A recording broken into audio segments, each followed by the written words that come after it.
Hey everyone, welcome back. Sorry, I'm a few minutes late. Just having some technical issues. We're going to give everybody a chance to join in here while I pull up my presentation. Get started here in just a minute. Bear with me. Right, got several people loading in. Right. Okay, so for those of you that come every week and you're not even sure what this episode is about, know that we're going to be talking about what a board and a finance committee should or shouldn't be doing.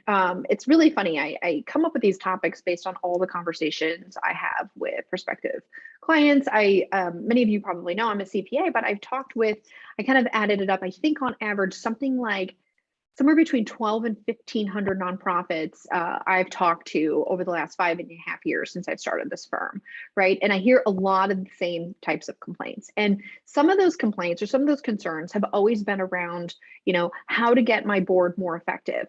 My board is doing this or not doing this, or my finance committee is doing this or not doing this, or my finance committee isn't strong enough, or something to that effect, right? And all of these kind of common complaints or questions or concerns that different executive directors have, we try to incorporate in these sorts of kind of trainings that we do. And this one, I wanted to be really specific and approach this topic head on. So with that said, I'm going to go ahead here and I'm going to launch this into our Facebook group. Let's see here. And then we're going to go ahead and get started with that. But just a real brief intro for those of you that are brand new to us and haven't joined. I'm Tasha Anderson. I'm the founder and CEO of the Charity CFO. It's a mouthful, I know. But basically what my story is, I used to audit nonprofits for many, many years. Then I became a nonprofit CFO.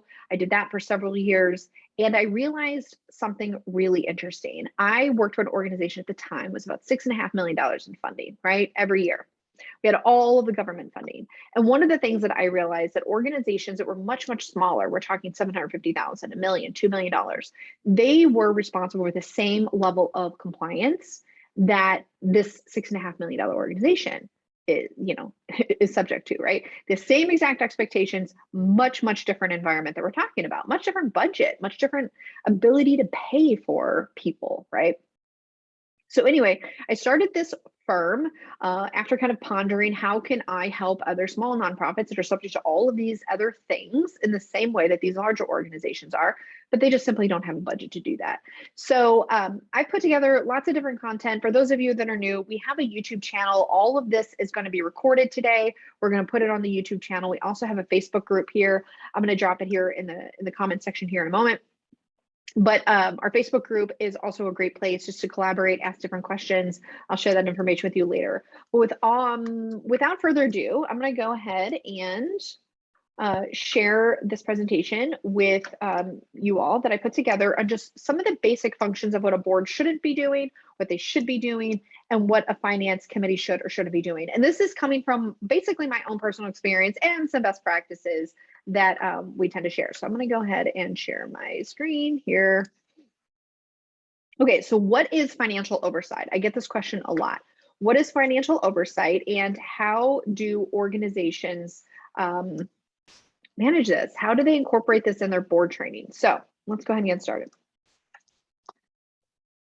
So one of the things that I've realized, especially with really small organizations, and we're going to talk much more about this, is that oftentimes your board or your finance committee is either over involved or under involved, right? And there's not a good separation, or there's too much separation between those that are doing the accounting and those that are supposed to be reviewing the accounting. So reviewing the accounting and holding people responsible, that is the function of the board. That is the function of the finance committee. And oftentimes I see these two things kind of blended together, especially for these small organizations. So we're going to talk a little bit more about that. But first, before we dive into the finance committee, I want to talk a little bit more about board responsibility.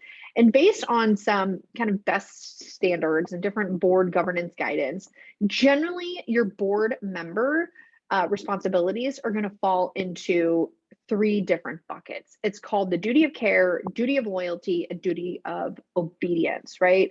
So your board members have primary functions around legal and fiduciary responsibilities. In other words, doing what's best for the organization, not what's best for the CEO that happens to be a friend of theirs, not what's best for them, not what's best for their networking within their careers, or positioning their personal businesses to receive contracts or benefits in any way from the organization, right? So because their role is to do what's best for the success of the organization as a whole and not any particular individual, they play a huge function in the creation of operational policies, developing culture, and determining strategic focus. And I think that that's a big misunderstanding, at least from my perspective, that a lot of times we think that the CEO is actually responsible for developing the strategic focus of the organization and all the policies and all of the things. That's actually a board's role. And the CEO is the one left to execute that role. So we're going to dive into these a little bit more. But this duty of care focuses on board members' responsibilities to ensure the nonprofit is using their assets, specifically also and including their facilities, people, goodwill wisely. This includes the fiduciary responsibility. This is what we're going to talk a lot about today because people want to know, what does this mean? What does fiduciary responsibility mean? How does my board actually do this? And what if they don't understand anything about numbers? How do I get them up to speed on how to do this role? So this is a huge part of what they're responsible for doing. And each board member, every board member, regardless if you have a background in business, if you have a background in finance, it does not matter. Every single board member has responsibility to make sure that the resources are that are entrusted within the organization are used, with the best intentions, right? So this could be by donor intent or just community benefit as a whole. So fiduciary responsibility, we're going to talk a little bit more about, but I don't want to belabor that yet. Duty of care, some practical ways, though, that a board member can demonstrate this duty of care, especially around fiduciary responsibility. There's some pretty key things here. Number one, build an effective and competent board. So a lot of times I see boards that are really heavy on one skill set, really heavy on a different skill set. So many times I see boards that have very, very little financial minded people there. I don't know if I've ever met a board that says, you know what, Tasha, we have too many accountants here. We're not looking for anyone else. That rarely happens. So build an effective and competent board. And that means but recruiting individuals with quite a diverse skill set. Review and approve the budget. We're going to talk about the budget a little bit later, but review and approve the budget. So your board should all have some understanding of what's in your budget. I can't tell you how many times that I've started working with an organization where a board does not have a good general high level sense of what the different departments are, what the different programs are, what are the main sources of revenue and how do we get those revenues, and what do we have to commit to doing those revenues, and what are the main expenses. And I'm not talking super granular, just knowing that, hey, these are our main programs, these are our top funders, and this is how we get those funds, whether we earn them or it's just a donation. Do we have any restrictions on those dollars? Do we not? Do we have to do very specific things to stay in good standing with that funder, or do we not? So those are the kind of questions that your board should be able to have at least some good understanding. Monitor financial policies that are pretty significant or key to the organization. Think about investment policies, endowment policies. Maybe you have some sort of spending policies. Maybe you create policies for anything outside of specific dollar amounts outside of the normal budget need to be approved. What are the controls around people that can sign checks or not sign checks? What about wire transfer authorities? Anything like that. Big thing that I see for boards that they have very little understanding of what the compliance is with local, state, and federal regulations.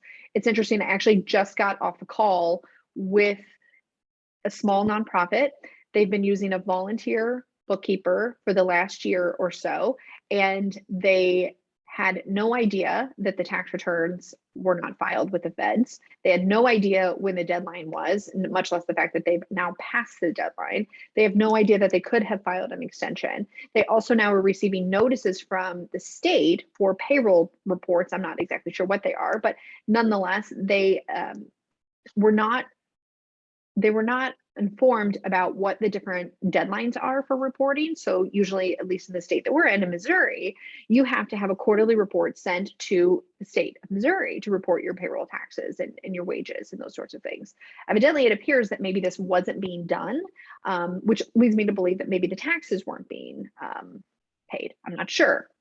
So we're about to find out. So those are the kind of things that your board at a very high level should know. Are you subject to an audit? Are there any deadlines for that audit?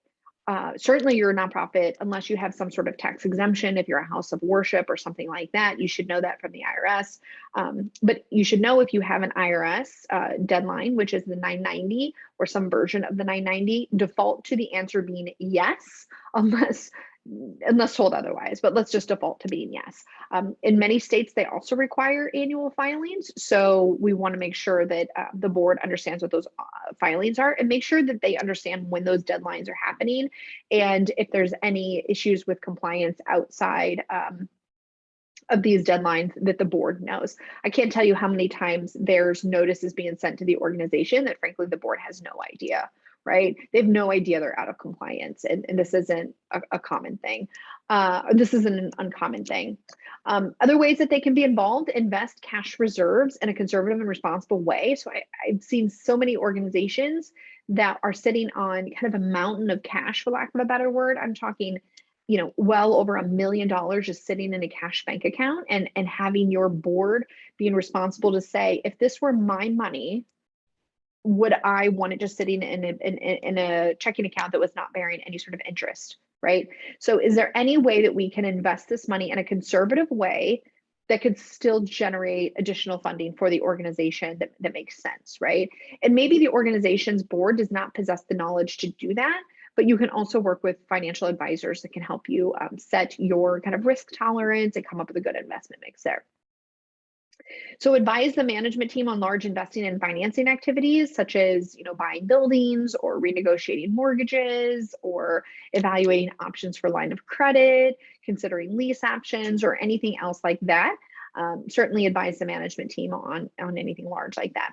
And then, of course, advise and participate in risk management, right? So, asking the questions: are we properly insured? What if we have an operational disruption? How are we going to continue operations? What impact does that have on our funding? Do we have insurance to cover these sorts of things? And if this past year and a half has not taught us anything, knows that any business and all businesses are subject to disruption, and what impact does that have on our funding, right? Those are just some really practical ways that every board member, this isn't necessarily finance committee, although many of these responsibilities might be delegated down to a finance committee, but this is a very practical way that all of your board members should at least have some understanding, or at least understand this what falls under that kind of fiduciary responsibility, right? So that was duty of care. Duty of loyalty focuses on board members conducting activities in the best interest of the nonprofit organization, not in the interest of management or a single board. Oftentimes I see, especially they call it founder syndrome. So organizations that are founded by an individual that is still running the organization generally creates a nonprofit, and they have board members that they know and they trust, and that makes absolute and perfect sense. That's very reasonable and very, very, very common, right? But at certain points, we have to ask ourselves: are the board members acting in a way that is best for the organization, or are we acting in the best interest of the current existing management or a single board member? So making sure that there's no conflicts of interest, ensuring legal and ethical integrity, disclosing any conflicts of interest, perhaps stepping out of voting on things that they know that they might have a conflict of interest or some sort of bias. Certainly their responsibilities includes maintaining confidentiality with private information, and certainly ensuring that the organization has an ability to continue with its mission, and always being an advocate of the organization. A quick tip for you all: the IRS actually asks on the 990 if annual conflicts of interest are filled out by every single board member. And if you don't know what a conflict of interest is, this is a no judgment zone. Simple Google search can tell you that, but it's usually a form, and you pass that out to your board members, and that's the opportunity for them to disclose any conflicts of interest there. So you should do that on an annual basis, especially if you're marking yes that you do this on the tax return. You definitely want to do that. And that's also just a best practice. A lot of charity watchdogs look for that too. So if you have an annual board meeting and you want to get some of these housekeeping items, and the conflicts of interest is a really great thing, but also what I've seen boards do have kind of an annual meeting agenda, and it includes kind of revisiting insurance policies, like revisiting the investment policy, revisiting all these kind of major key policies that would fall under fiduciary responsibilities. They put that on one agenda on an annual meeting, knock it out, and kind of move on with normal business as it comes up during the rest of the year. So duty of obedience focuses on board members making sure the nonprofit is abiding by all applicable local, state, federal laws and regulations. This is a little bit of a whopper because I think that there's a lot of things that can fall under this depending on the type of organization. So sometimes we just think about, okay, major things like HR issues, right? Harassment issues, toxic workplace environments, like child abuse and neglect situations. Certainly there's many of those things. So the board needs to make sure that there are policies, procedures in place to protect the organization from any, outright activities that are considered unlawful, right? But some of the things that they can do, create a whistleblower policy to ensure that employees can disclose illegal activities. A whistleblower policy is oftentimes asked on grant applications. Drawing a blank on it, I think it's on the 990 as well, asking you if you have a whistleblower policy. Understand and participate in any compliance needs in the organization. This is the area where things get very hairy. And I like to joke with my clients, the more money we have, the more problems we have, meaning we typically have more compliance needs. And I'm not just talking about the federal law or the state law. I'm talking about compliance needs with respect to particular funders. For example, do we have specific trainings that we need to have? Do we have to have specific certifications? Do we have specific licensing requirements? So this is oftentimes the case of like residential facilities, childcare, facilities, anybody that has kind of a specific ratio, any sort of educational institutions, especially if they're being funded by state, federal, or local government dollars, there's usually some sort of guidelines that they have to adhere to. So kind of keep that in mind. And certainly support and evaluate the chief executive officer and make sure that that CEO is being held accountable for understanding all of those things. So definitely going to keep that in mind. And if your organization, if you're immediately like, oh my God, I'm completely overwhelmed, to list all of the different compliance needs, it's probably not a horrible exercise to go through and figure out what do you need to do, what are the different compliance things that you need to keep a track of. And one of the things, maybe a very simple tool, is just starting some sort of an Excel document or list of some sort, and start by funder. Go through the funder and list, are there any specific things that funders need, right? Maybe I need a child abuse and neglect training for every single one of my staff. I need CPR training for every single one of my staff. I need to run a driver's license record for each one of my drivers or something. I'm making something up, right? But you can go through by each funder, figure out what that is. And then also you can start building on more global, compliance requirements. Like I need to file a tax return. I need to file an annual registration with my state. I need to, all of the things. Maybe send a copy of the audit to my bank because I have a line of credit. I mean, just kind of think about all of the different things. And what I recommend to people is just fill out some sort of calendar, some sort of schedule, and maybe even have a compliance calendar within your organization so that you can keep track of all of these things. And also to be able to share with your board at any point if they ask what these things are. Okay, so that's the board. That's the board as a whole. And technically speaking, like some boards don't have finance committees. These are small organizations and the finance committee is the board, right? So just know that the board has a responsibility to do those things. However, oftentimes in larger organizations, that function is then delegated down to the finance committee. So I want to talk a little bit more about what I see finance committees doing or not doing in ways that could really hurt or help organizations. So what is financial oversight in a much more detailed approach? And if anybody wants these slides, just shoot me an email. I'm going to drop it here. I'll drop it here and I can send you these slides, or you can take a screenshot. And this recording will also be on YouTube channel, or it's streaming live now on our Facebook group. If you want these slides, I can send them to you. We're not going to go over in big detail, but financial oversight, I kind of consider breaking down into these specific areas. So budget development and review. So we kind of hinted on this already, but you should understand the significant assumptions and estimates within the budget. For example, why are we increasing development revenue? What specific things are we going to be doing different this year than we did last year? Or salary expenses went up. Why? How many more positions are we hiring, right? Maybe from a programmatic standpoint, revenues are expected to be much higher or much lower. What do we need to do in order to meet that target, right? If the grant money hasn't already come in, that means we have to earn it. So are these new grants? Do we have new positions we need to hire? And how do we anticipate recruiting for that position so that we can render those services and then be able to collect that revenue? So understand what the key assumptions are. For example, if you are in a school, are we doing any tuition increases, and what is the cost of that? Health insurance is a huge cost for most organizations. What is the increase there? And so many times I see small nonprofits like, well, we're just going to increase every line item by 3% over it was last year. Well, take a look at what actually happened this year, compare that with what was budgeted for the year, and then figure out, is last year's budget a good baseline for starting this year's budget, or is it better to use this year's actuals? Or maybe the last 2 years have just been a complete wash. So we're going to go through every single line item in a really intentional way to understand what we actually expect to happen.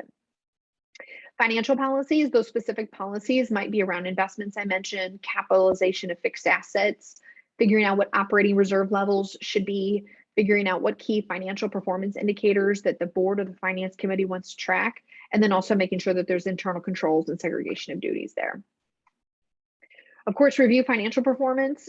So reviewing the financial statement should be done at every board meeting. Usually it's done by the treasurer, but certainly the finance committee generally looks at things in much more detail, right? And the detail then is looked at, lots of questions asked, talk with the management team, and then usually a higher level summary is presented at the board. However, there are boards that I've seen where financial performance is not discussed. Like I was talking to a client the other day, so they haven't seen a financial report since April.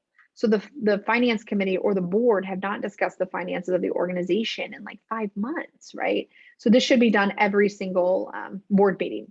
And if you're not getting financial reports every board meeting, you should be getting financial reports every board meeting. And I would argue the finance committee should be looking at them on a monthly basis, but I'll leave that up to you to decide.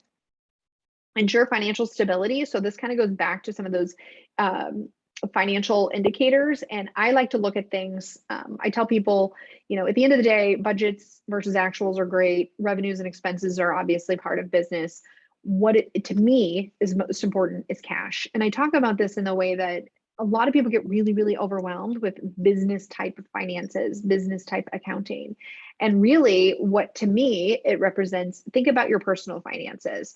You generally know how much money you earn. You generally know how much money you spend. You generally understand what the flow of those funds are, meaning when your mortgage or your rent is due and your car payment is due and those student loans come out of your bank account or whatever it is, and every week you're going to go grocery shopping and whatever else might come up, right? You generally know how much money's coming in, how much money's going out. Cash flow is imperative for all people, for all businesses, right? And if you don't understand and you're not tracking the monitoring the cash balance, I would absolutely advise you to. Now, some organizations need to do that much closer, much tighter, much more frequently than larger organizations that are, very fortunate to have very, very heavy cash balances. But as a finance committee, ask yourself, what level of cash balance do we want to have? And what happens when we exceed that cash balance? And what happens if we're below that cash balance? And what do we do to get those in line with what we had expect? So I talked about this already a lot. I see this all the time. Boards are completely in the dark about the compliance and the financial regulations. A lot of times, people don't realize that the IRS has a $20 per day tax penalty on failure to file your 990. So even though we don't owe any taxes, the IRS does not care. They expect an informational return by way of the 990, and they have some pretty stiff penalties. I had an organization, I think their budget was a couple $100,000.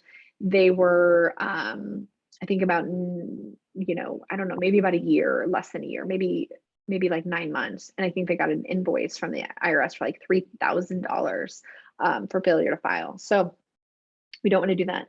And we also talked about managing risk. So thinking about risks around specific investment, funding and securities, succession planning in the accounting personnel. Um, I get questions about this all the time. You know, Tasha, there's no one else in our organization that knows how to process payroll or pay bills. Or, you know, I had a woman reach out to me a few weeks ago that said her finance director resigned, and they're about a $9 million organization. And they have no succession plan in place. There's no one else that can even step into that role temporarily.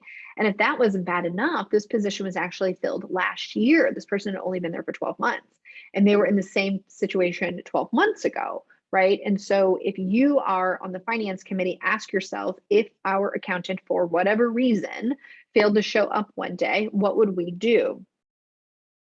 Insurance levels, we kind of talked about that, and other matters should be assessed by the finance committee. So just asking lots of these good questions. And I think, again, this is a good way to set some sort of standing annual agenda. And then, of course, board development and review based on when your calendar year is, and set a good plan in place for that.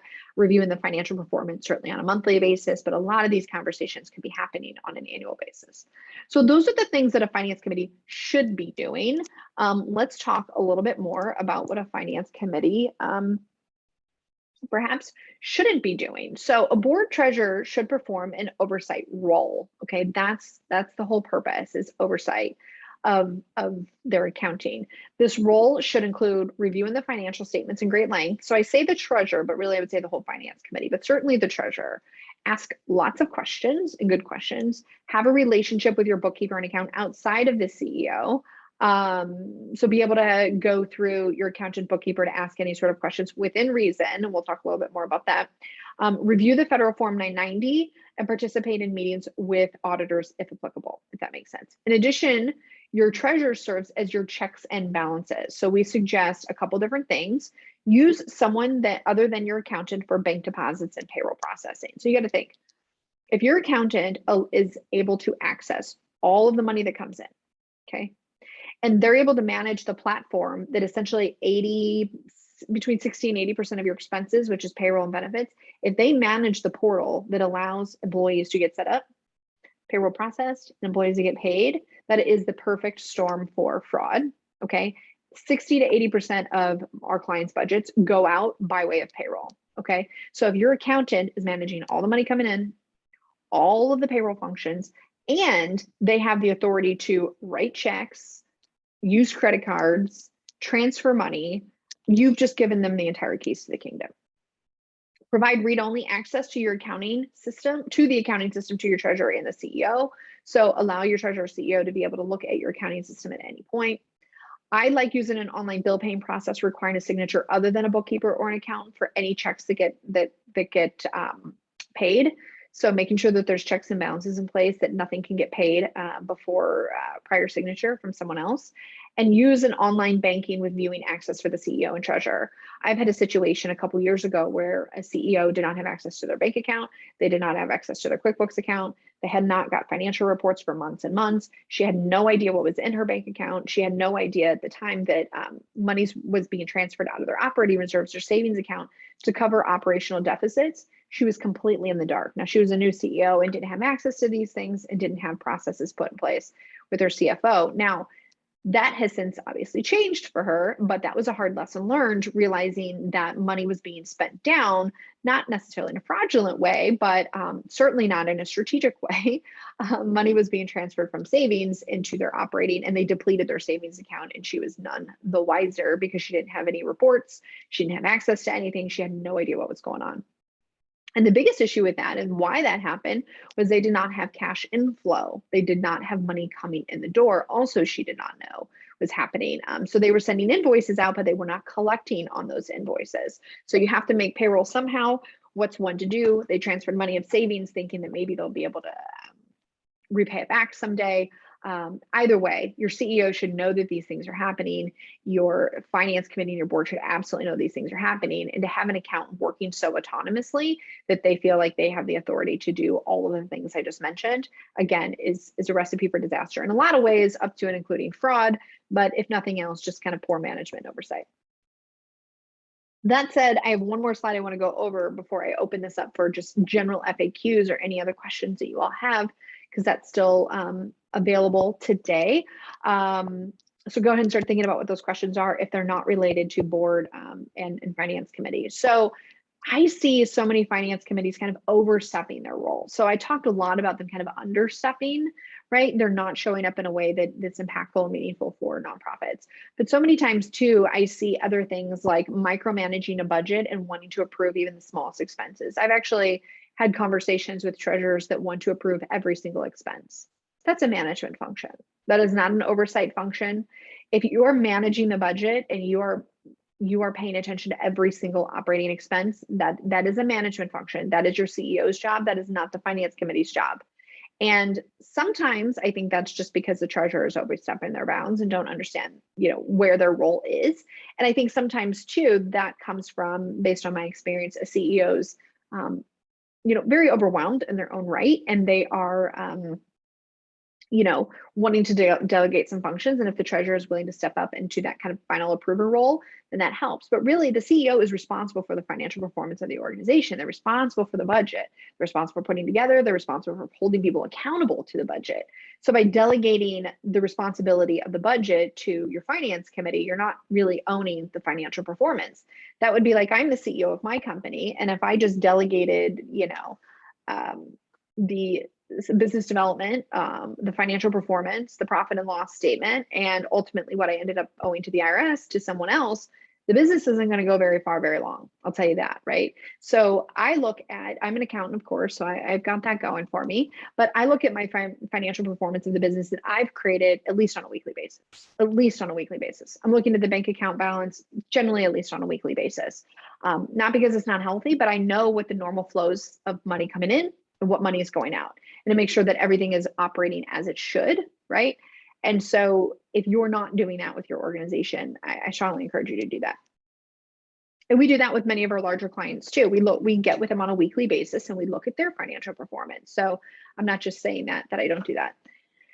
So finance committees, I oftentimes see them hiring and managing the accounting team. So I said that a finance committee or treasurer should have some sort of relationship with the accountant or bookkeeper in the event there's any whistleblowing opportunities. They feel like there's a safe space to do that. But I've also seen where I've worked with organizations where the treasurer essentially asks me to bypass the CEO, which is a really dysfunctional situation in and of itself. So certainly you want to have people to be friendly and have relationships and be able to ask direct questions, but allowing your board treasurer to bypass you as a CEO and effectively manage or hire your accounting team, again, that is a management function. That is not an oversight function. So think about what that looks like. And that's not to say, I certainly talk to a lot of prospective clients, and I talk to a lot of potential board members, and the CEO may not necessarily have the expertise to ask them more technical questions to make sure I know what I'm talking about from an accounting standpoint. I definitely think it's normal and appropriate to have a treasurer involved in asking conversation, or asking questions during conversation, or interviewing potential candidates and those sort of things. But many times I work directly with the board treasurer, and the board treasurer essentially hires me, and I don't meet the CEO until after they've become a client, which to me is frankly a little bizarre, because we're ultimately going to be reporting to the CEO. So again, as a busy business owner, I definitely understand the need to delegate those things, but I definitely don't think that your treasurer or your finance committee should be hiring and managing your accounting team. It's got to stay as a management function. Performing accounting and bookkeeping functions. So many times I see treasurers and board members doing the bookkeeping and accounting. Again, separation of duties. If their job is to oversee and review the work, you can't oversee and review the work that you do. That's why auditors can't do the bookkeeping. That's why we, as the accounting solution for nonprofits, we can't do audits. It's an independence issue. It's kind of one of those things you need a second set of eyes. And if the bookkeeping or the accounting is not being done, or is not being done correctly, the treasurer may not know that. And certainly if the finance committee, which is kind of goes down to my second to bottom point, if the treasurer is the only individual that understands the financial position of the organization and no one else can make sense of the reports, then at no point do any of the other board members know that there's something wrong. And I've seen that happen a few times where the treasurer made a mess of things and everyone assumed it's okay because it's the treasurer, they should know.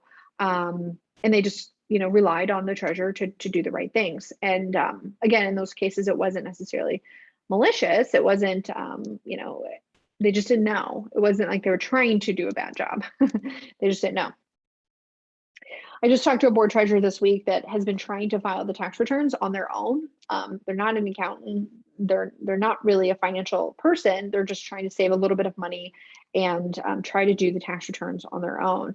Now, keep in mind, this is a public document, right? So if you have someone that is not equipped doing the tax returns and it is clearly wrong, this is a public document, and to have a grossly wrong tax return out there for public viewing that's supposed to represent your organization because your finance committee or treasurer was trying to step in as the tax preparer when they have no experience doing that, I would kind of strongly advise against that function. Now, I do have some clients who have CPAs that are on their board, and certainly CPAs that know and have oftentimes done this tax return, and that is totally fine. Sometimes, although less and less, I see board members in general should not be paying themselves anything, in my mind, for an organization of the size that we generally work with, which is usually between, startup to, 10 million. I don't see a scenario where any board member or finance committee member should be paying themselves for anything, right? I mean, that's part of their role, is to be a volunteer, in my opinion, for the clients we work with. And certainly it's a conflict of interest if you're doing services for the organization, you're representing your firm. If you're paying yourself for any of these sorts of services, I think in my mind is a big red flag. And I don't think that they should be doing that. So that is, in Tasha's opinion, what a finance committee should be doing, shouldn't be doing, what your board should be expected to be doing. And, I get a lot of these questions all the time. And again, like I said, I've talked to somewhere between 12 and 1,500 clients, prospective clients, nonprofits, again, startup to about $10 million over the last 6 years, right? And all of these things are kind of a culmination of different talking points that we frequently come across during these phone calls, right? And so what I've done, actually, I want to just skip over real quick. I've actually put together what I would envision like an FAQ of all nonprofit leaders in this space, in this specific size. And I had this vision of creating a free training. And there's this free training. It's a 3-video class. It's about, I think, 2 hours, the free course. And the goal was to create a framework for people that are new to the space, new to CEO, and not understanding totally what accounting is, new board members, new finance committee members, new volunteer board bookkeepers, or anything like that. This is kind of a crash course on what makes nonprofit accounting different than for-profit. What are some good internal controls? What kind of financial reporting should I have? And there's an upgraded course too. Once you figure out, okay, I got the foundation down, I got the jargon down, but I need to actually figure out how to do this work. I need someone to teach me how to do it because I can't afford to hire someone else to do it. There's an upgrade to this course. It's only $29. There's 6 hours total if you upgrade. If you or anyone else, I know many of you hang out in executive director groups. If you want to share this with your network, please do. I'm trying to keep it at an accessible price point for everybody. Unfortunately, if I pay to advertise it, I have to drive the price up more. So I'm trying to keep it really low cost point. Check this out. It's free to opt in for the initial course. And this really, like I said, was designed as even a board orientation training. I get that request from clients. Is there any way you can do a training course for my board members to better understand what their role is and how to read financial statements? I have put that together in this free course by popular demand of our clients. You can go to the CharityCFOUniversity.com and you can opt into that. You can share that link with any other board members that might need that. So I'll leave that up just for a minute, but you can check that out there. And I'd love to hear your feedback. So email me at the same email address if you do happen to log in. I do, unfortunately, I'm working with my developer with this Get the Free Masterclass. That link is actually broken right now, but if you keep scrolling down, there'll be other links that you can get started on that. So we're working on that. But yeah, give me your feedback and feel free to share it with people in your group. I know many of you, like I said, work in networking groups. And then also, like I mentioned earlier, there's so many other ways that if you want more resources from us, or if you ever want to get in touch with myself or my business partner, Tim Hudson, you can certainly do that by going to our website, subscribing to our newsletter, checking us out on LinkedIn or anything else. And we'll be doing another FAQ in 2 weeks. So if you join our newsletter, we'll let you know what the future topics are. So go to our website for that. And that's all the shameless plugging I have for today. I'm going to go ahead and open this up for some general Q&A. I know there's several people still on. So if there are any questions about the topic I went over today, or topics that you'd like to see in the future, or just, hey, Tasha, I've got this thing going on right now. If you want to go ahead and drop that in the chat here or in the Q&A, I can certainly get to that. And we'll go from there. And if not, I will, like I said, be back in 2 weeks from today. So, you know, we can wrap this thing up earlier if needed.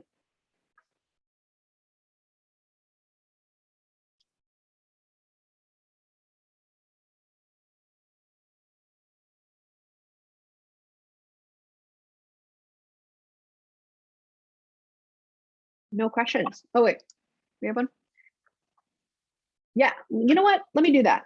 If I can drop them in there, that'll save everybody from having to email me. Let's see if I can do that. All right, let's see. Wait, hold on. I think I can. Give me 1 second. This will be helpful. Can I do that? Let's see.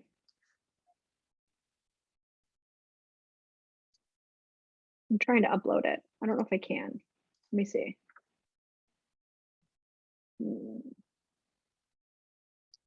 Here, why don't you do, would you all, if you all just email me, for some reason it's not letting me attach anything into here. My computer, anyway. Unfortunately. So why don't you all just email me at tasha.anderson@thecharitycfo.com and I'll shoot those slides over to you today. And then, like I said, I covered this topic in more detail, along with other things like internal controls, just like a foundational accounting, nonprofit versus for-profit, and all that in that course. I'd love to hear your thoughts on that as well. So yeah, absolutely. Okay, Gina, email me, Sandra, email me, anyone else that wants the slides, I'm happy to send them to you, and we will have this up on our YouTube channel, the whole presentation, if you were only able to see a part of it. Okay, so great seeing everybody, and we'll be back again in 2 weeks. Check out your email for our next topic. I am drawing a blank off the top of my head, but we'll get that out to you here shortly. And yeah, feel free to share with the rest of your network. Thanks, everybody. Have a good weekend.